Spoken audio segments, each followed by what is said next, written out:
What's going on, everybody? It's your boy C-Zar, and we are talking about Bitcoin today. Hit that like button, subscribe if you want to see more content like this, and let's get into it, my friends. Let's not waste any time at all. The purpose of this video is to basically talk about where I think the price is going to be by the end of this week, going into the end of the month, and then, of course, the end of this move sometime by the end of February, what we could expect to see on this next phase up. So if that sounds good to you, again, hit that like button. Let's get into it, you guys. So here we are sitting at about $99,500. Beautiful move, man. Beautiful move over the past few days. Right? It's crazy. It's crazy how we had that fake out, man. It really is. That just so pessimistic for a moment. If you were asleep or if you blinked, you sneezed. It was just a moment. It was gone, right? That pessimism very fast eroded away. And now we've changed pessimism, bearishness, disbelief, or we've changed it into disbelief is what I was going to say. We've changed it into disbelief. The bears are in disbelief right now. They think the price is still going to go down, right? They're really holding on to this lower high and lower low right now, right? And I would expect, and I suspect, that we do find resistance here. And the bears are going to go on holiday today, but just today. Maybe tomorrow, maybe even tomorrow, right? We might consolidate for a few days. But here's the difference, right? Here's what we're going to see, and this is what I project is going to happen, right? And I don't know yet. I'm just going off of the first look here, looking at the RSI, looking at the price action, okay? I'm just looking at this. We'll dissect this a little bit more and come to a better conclusion, hopefully, or maybe the exact same conclusion. But what I would expect is from this high, you dumped immediately, like that, all the way down to your low. All these lows here that connect with each other, all these highs here that connect with each other. From that high there, you went down to these lows that connect with each other. From this high here, you dropped immediately down to these lows that connect with each other, right? I suspect that with this high, you're going to have a different reaction than you had with these two highs, indicating to us, these speculators, that, well, it's doing things differently this time. Maybe it will continue to do things differently. Maybe we can expect a different outcome. So what I expect is it will not be as dramatic of a drop. It will be more tame. It might last the same amount of time. Maybe it lasts 3 days, just like this one did. Maybe it lasts 3 days. Maybe it lasts a week. I don't know. I would doubt it lasts a week.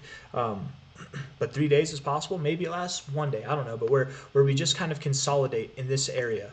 And I would suspect that we do see a little pullback from here. So where's that pullback going to take us?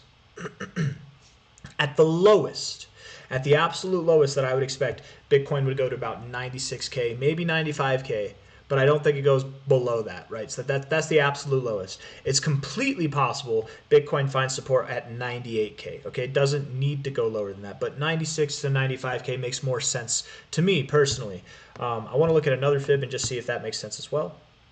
See if we get a little play-by-play action. Yeah, we're all the way up at the 618 from a high. So this is going to be a little confusing if you're new to fibs, but if you've watched me do fib analysis, you already know what I'm saying, but I'm going to try to clarify it. From a high to a low, this is our first interaction with the 618. And yes, we interacted with it back here. We interacted with it back here, but from the high to low, these interactions happened before the fib was connected, right? So technically, though we've interacted with this area plenty in this range, really, this is the first time interacting with the golden ratio since this fib was established, okay? And whenever you move up like this, just basically nonstop to your golden rate, that's a good look. That's a really good, it gets me excited for the things to come, right? But very likely, if you find resistance here, and you likely do most of the time, you would pull back to your 0.5 or your 382. That's what both of those lines, the green and the yellow line, are. Or if not either of those lines, somewhere in between. So based off this fib, the targets we would have are anything from about 98K to about 96K. Again, and very likely the other fib, see this fib, I think it would be a strict stop right there at 96K. It would be a strict stop. Where the other fib that we were using, you could go a little bit below 96K and it's fine. And still, I would say it's okay if you go a little bit below 96K. But that would be the absolute lowest I predict. Likely you probably don't go there. Likely it's something above there, but that would be the lowest that I would give it to you, right? Something like this, maybe it happens today, maybe it happens over the next 3 days, but then we move up from there. Over the next day, over the next 3 days, I suspect the bears will be celebrating. Haha, look, it's a lower high. Like, you're going to see it, right? Right now, you can see it.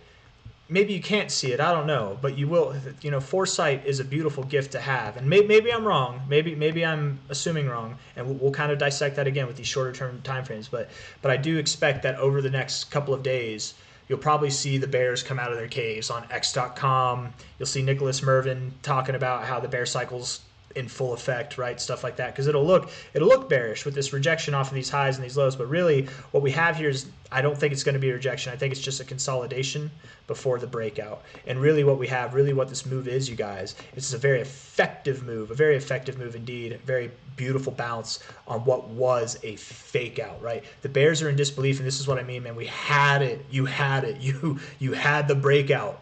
Imagine if Bitcoin right now, you guys, did this, where it went all the way up to here, and then we were back at this price. I would delete my channel. It'd be gone. I would have to, like, I don't even know, man. That would be so bad. So I don't know how on the other end of that, how this can be a good thing. It doesn't make sense to me. That fake out from this, it'd be like if we had a fake out from the high and we returned here, because we're basically in the middle of this point, right? So that's not like saying, oh yeah, but it would drop a lot more. No, because it's basically the same, man. Like it's literally the same. I'm getting carried away here, but they're in disbelief. I'm telling you, they're in disbelief, and you'll see it. You'll see the denial over the next 3 days. They'll be like, see, I told you, it was rejecting here. Look, the lower highs, it's perfect. It's that easy to do technical analysis. It requires a little bit more thought, I promise you. We're looking at the 4-hour time frame now. That's why we're giving it a little bit more thought, right? Looking at the daily time frame first, actually. Daily RSI would suggest rejection here as well, based on the RSI, right? Trending. But hey, what else is trending, right? You got the lows. You got, a lower low. Oh, wait, here you got some higher lows. Different things going on might allow for different things. You might break out of this, and that's why I'm saying I am projecting for you to go lower from here. You never know, man. We could wake up tomorrow and Bitcoin's back at $105,000. Like, it really is. We are doing different things here on the daily RSI. We're at areas that we found support before. It's completely possible we could break out of this downtrend in the RSI. And then the bears would have nothing, because we break the downtrend in the daily time frame, we break the downtrend in the RSI. You'd really have to be in denial at that point to be bearish. But let's pretend and assume, I would even go a step further and say assume that we do reject here. I think that we do reject here, but likely we put in another higher low, right? We start to, instead of rejecting these phases and seeing lower lows, now we're seeing higher lows, and now we're going to reject it and not really reject it at all. It's going to be like a little correction from it, and then we're going to probably excel afterwards. But the daily time frame makes me think we go down. Okay, looking at the 4-hour time frame here, you are on your RSI. You did peak right there at about the 80. You topped off over here last time. Yeah, I could see that. Look at that too. If we look at the 1 hour, even more so, I would say. Yeah, looking at the 1 hour, had a lot of volume down here. Actually, volume is building, I would say, as you're moving up. But volume is building as you're moving up. But it stopped building right here, which is right here, right? But your price kept building and your volume decayed. So likely you will pull back to an area where you will have some added liquidity, right? And I don't think it's going to be to the base here, which if it is, it's like 99K, 98K, but I think more likely it'll be somewhere in this zone, which at the base of this zone, that's 95K. At the top of this zone, that's 97.5K. That range on what would make sense, a sensible kind of analysis based on the price perspective here, lines up with what we had in the original part of the video with the fib analysis. So I like seeing that kind of congruence coming in line, and it just makes sense that we'd go there, right? We'd probably connect back down here, correct a little bit, and then move up. And again, 95K or 96K was the bare minimum. But based off of this, I would say we could drop down to 95 or 95.3, maybe not quite 95.3. We'd probably want to hold like 90. To be fair, we'd want to hold 96, but you could go a little bit lower is what this is saying, and that's okay, right? But truthfully, I suspect we probably don't even go to 95 or 96K.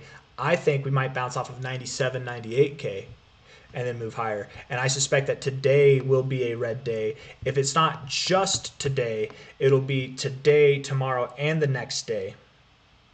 And if it's not like that, something in between, right? So I don't know, man. I got nothing else to say. I guess I'm calling for a correction. So if you guys like the video, hit that like button. Subscribe if you want more content like this. The 4-hour, while bullish as hell, actually does suggest that you're kind of ready to probably consolidate, right? You can pull back down here and still form a nice higher low. And in that time, man, you can pull back to 95K, 96K for sure, 97K. I think 97, 98K personally, but just allow a 96K. I hate talking about where I think the target's going to be, and then you drop just a little bit below there, because whenever that happens, people get scared, right? If I talk about the price, it's going to hold 97.5K, it will, and then it does this. It's like people get absurdly bearish right down here, but then like retrospectively, when you're over here, you're like, oh, that was nothing to worry about. But if I say that this is the line that we're going to hold, if we're just below it, even barely, people freak out, because whenever I say these things, I know what I mean. I know that, well, we could go a little bit below that line. That's fine. I expect us to go to 98 to 97K, but that doesn't mean we have to hold it, right? But some people might hear me, just a small-time YouTuber here with, I don't know, I got like almost 16,000 subscribers. You might hear me talking about that, and that might make you think, oh, if we don't hold that line, we're screwed. I don't know. A little bit extra explanation at the end there. I'm rambling. I'll see you guys on the next one. Hit that like button, subscribe. Bye-bye.